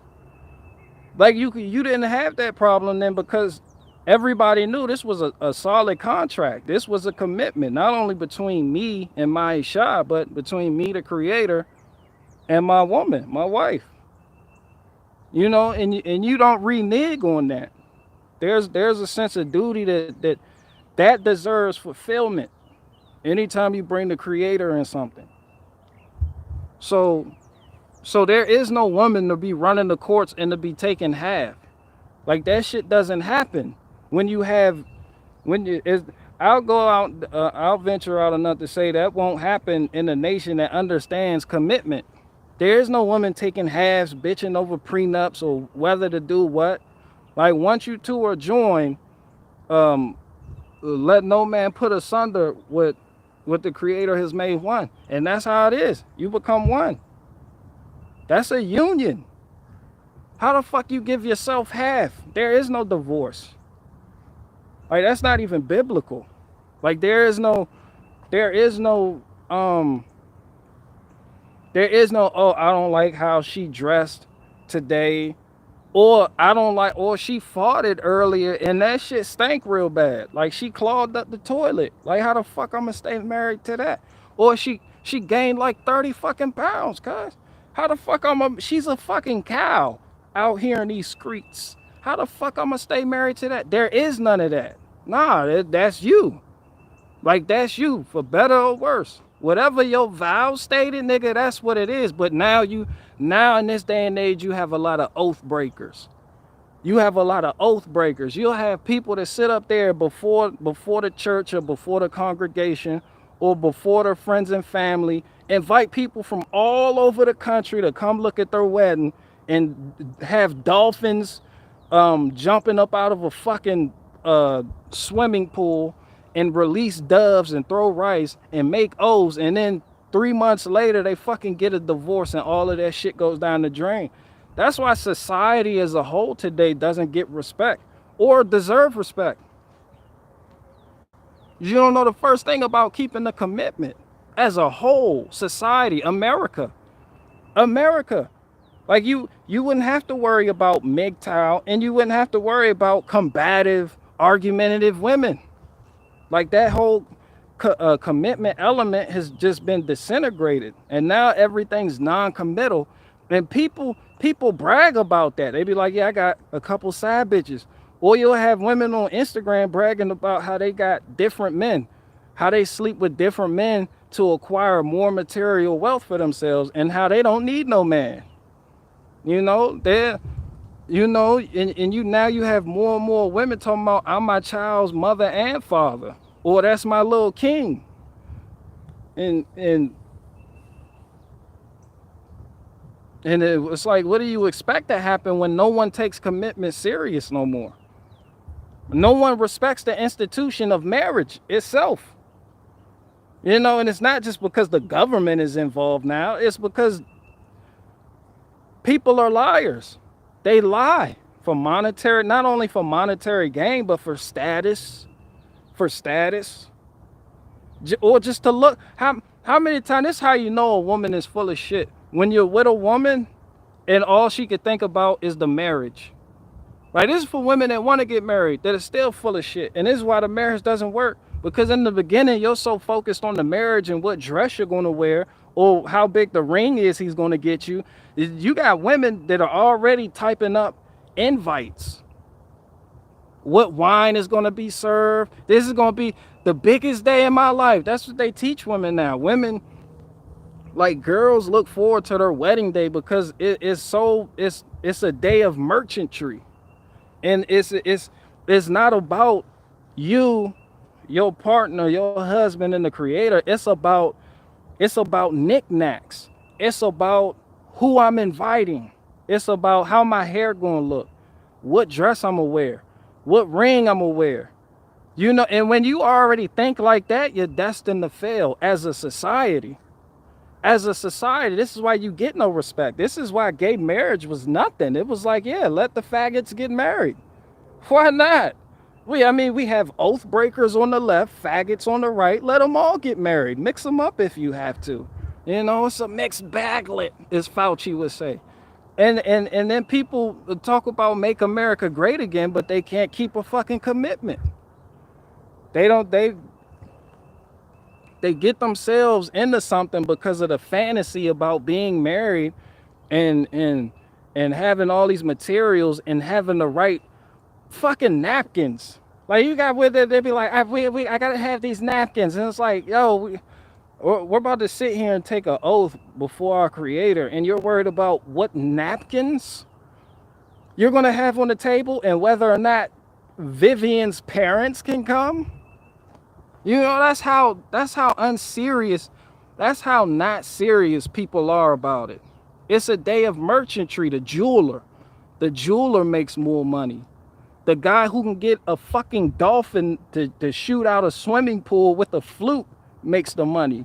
You know, the tailor, the guy designing the suits makes the money. But from the beginning, that was not so. But this is your culture.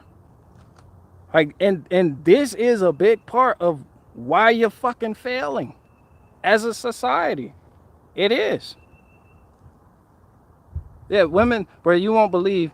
Bro, what channel was I watching? Lifetime channel or some shit? This bitch was arguing with another bitch about, she was like, yo, these napkins. And she was like, what about the napkins? She was like, they're not the right color. You know, she had like off-white. She was like, they need to be like megalomaniac white. I was like, how many whites are there? How many fucking like Debbie Downer white, computer white, treetop white? She was going through whites and she was like, these whites don't match this other white. And I was like, what, nigga? It's off white. And then the woman who the wedding planner was like, well, what do you want? She was like, computer white. And she was like, but off white goes with the fucking the table dress. And she was like, no. You know, and it was, yeah, have you ever seen Wedding Planner? Wedding planners make money. It's a day for the merchants. It's not about the Creator. It's not, for most women, it's not even about the man. It's just about the day.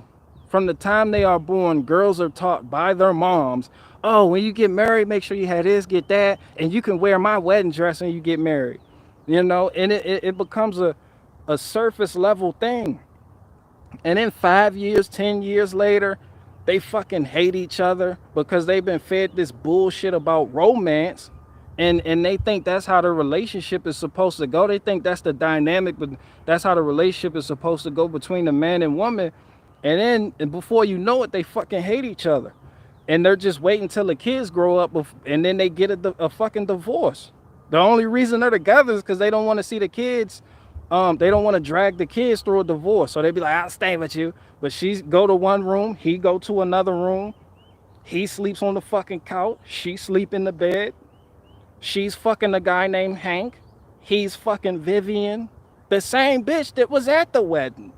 You know, and then these same people I'm describing to you will hop online and tell people to make America great again and ask me, well, what am I doing? What's the solution? These are those type of people. They'll be like, well, what's the solution?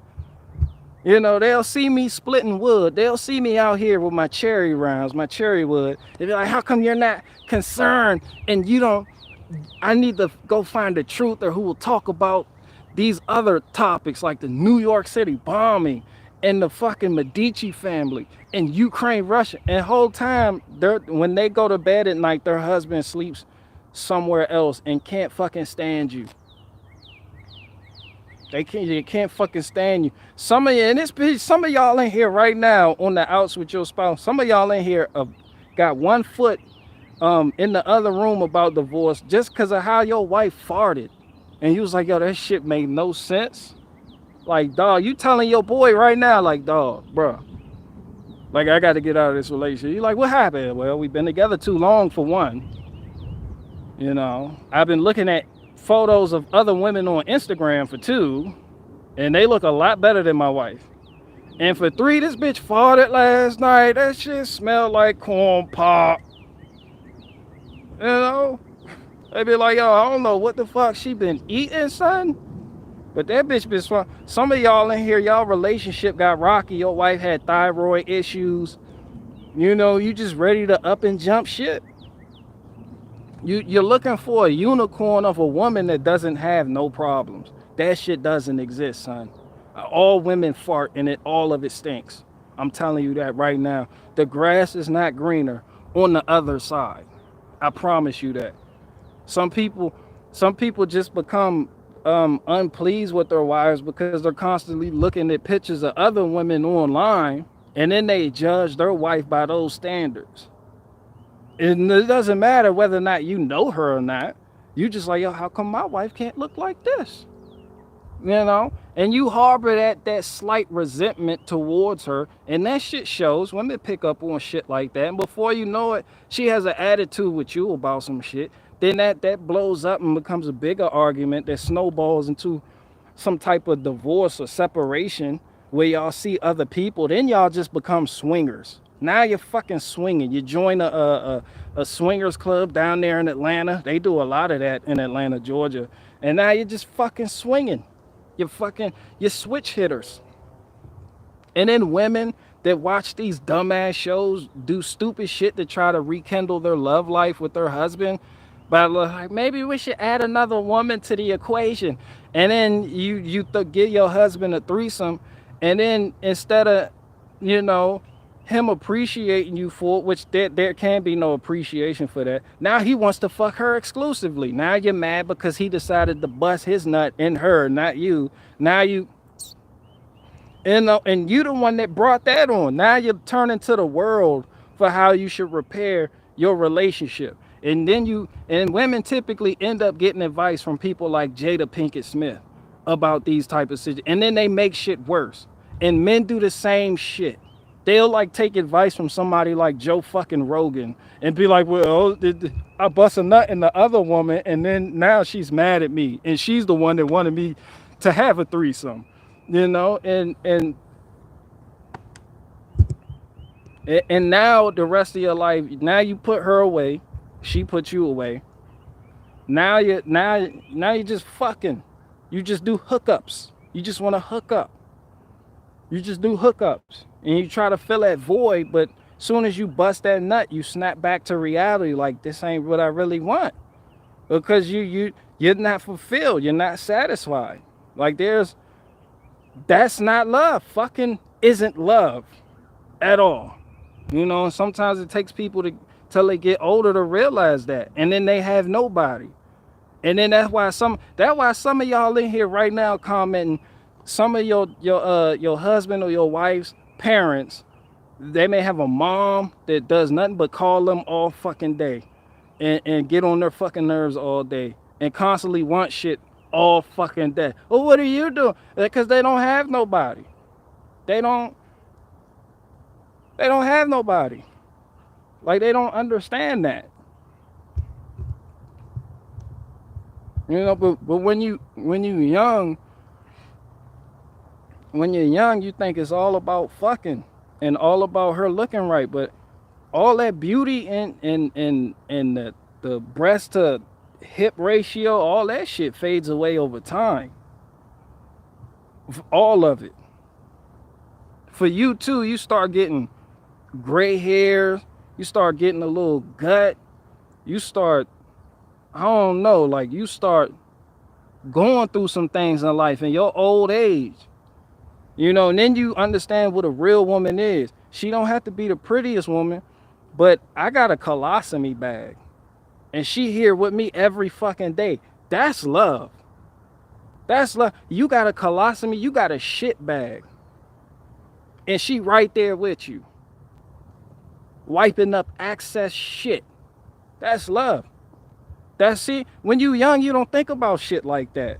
You can have a whole episode somewhere. Out of nowhere. You never done that before in your life. You just start feeling like you just start tweaking, son. You just start fucking tweaking. And she right there nursing you back there. That's love. Not romance. Romance, that's bullshit. Romance leads to divorce. Love, yeah. It's not fucking.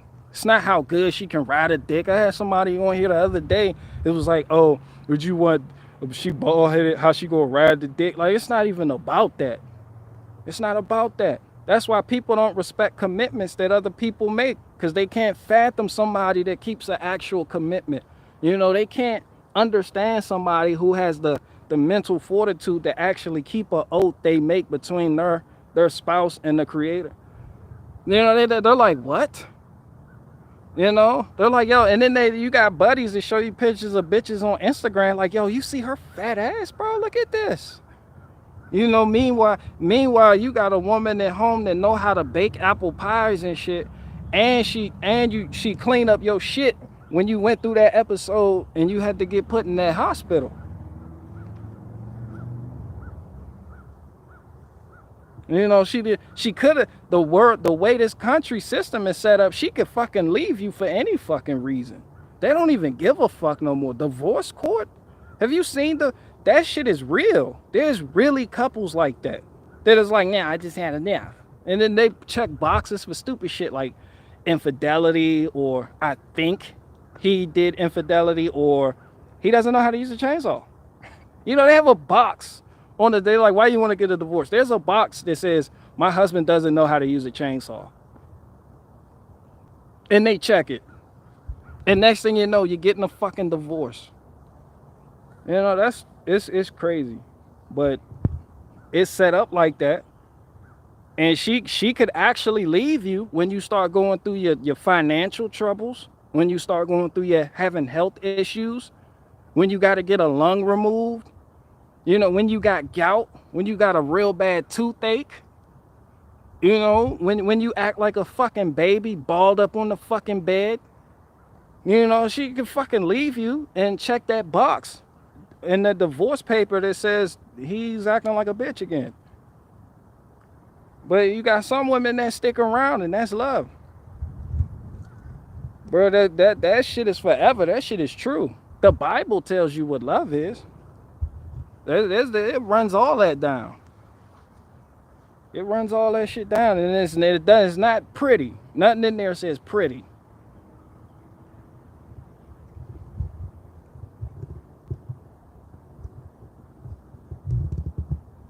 But it takes time for you to understand that, though, because when you're young, you just want to marry a high school sweetheart. Some people do it work out, but the first person you think you fall in love with and you get that fluttery feeling in your gut for, you be like, oh yeah, I'm loving, this is my soulmate. Like, that fluttery feeling is deceit. That's what that is. That's not love. That's not love at all.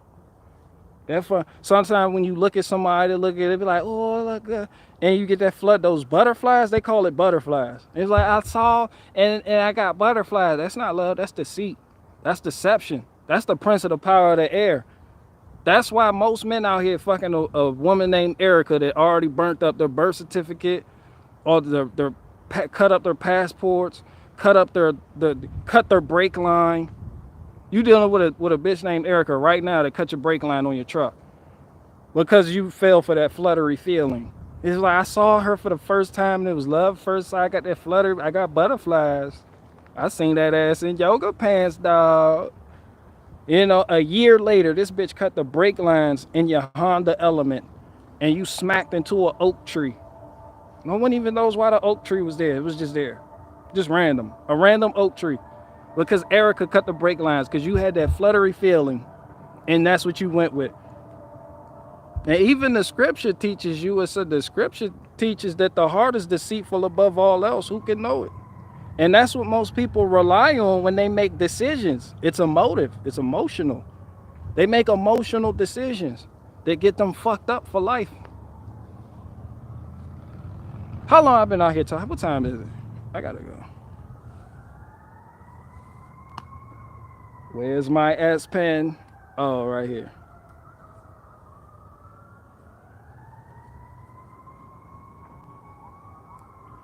So I'm about to fire up this chainsaw and get some of these rounds bucked.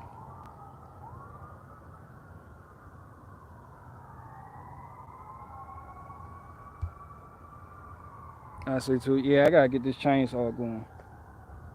All right, I'm out. Everybody out. Everybody banned.